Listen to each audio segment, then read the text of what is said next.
పాలకొల్లు నియోజకవర్గంలో పాఠశాలల్లో జరిగిన ఉపాధ్యాయుల తల్లిదండ్రుల ఆత్మీయ సమావేశంలో పాల్గొన్న మంత్రి రామనాయుడు. విద్యార్థులు వారి తల్లిదండ్రులతో కలిసి మధ్యాహ్న భోజనం చేసిన మంత్రి రామనాయుడు బిడ్డలందరికీ తల్లికి వందనం అందజేస్తూ తల్లిదండ్రులపై చదువు భారం తగ్గించడంతో పాటు తల్లులకు గౌరవిస్తున్నాం. రాష్ట్ర ఆర్థిక పరిస్థితి బాగోలేకపోయినా చంద్రబాబు ఎన్నికల్లో ఇచ్చిన మాటను నిలబెట్టుకున్నారు. జగన్ పాదయాత్రలో అమ్మ ఇద్దరు పిల్లలకి అమ్మఒడి ఇచ్చి మేనమామగా ఉంటామన్నాడు.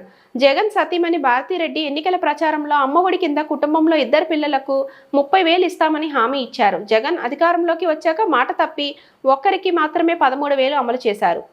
1-1 క్లాస్ 1 టీచర్ నూతన విధానంలో మోడల్ స్కూల్స్ ను ఏర్పాటు చేస్తున్నారు. గత పాలనలో మాదిరిగా రంగులు బొమ్మల పిచ్చితో కాకుండా నాణ్యమైన బ్యాగులు, బెల్టులు, పాఠ్య పుస్తకాలను, నోటు పుస్తకాలు వంటివి అందజేశాం.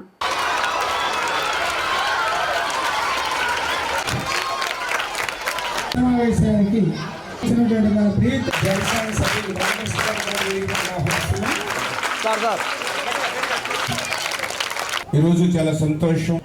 తెలుగుదేశం, జనసేన, బీజేపీ ప్రభుత్వం అధికారంలోకి వచ్చిన తర్వాత గౌరవ ముఖ్యమంత్రి నారా చంద్రబాబు నాయుడు గారి యొక్క సారథ్యంలో మన ఉప ముఖ్యమంత్రి వర్యులు పవన్ కళ్యాణ్ గారి యొక్క సహకారంతో మన విద్యాశాఖ మంత్రి వర్యులు నారా లోకేష్ గారు ప్రతి బళ్ళలోనూ కూడా తర్వాత క్రమేపీ అవి తగ్గిపోయి మరి 5 క్లాసులకి 3 టీచర్లు, 2 టీచర్లు, కొన్ని చోట్ల అయితే సింగిల్ టీచరే.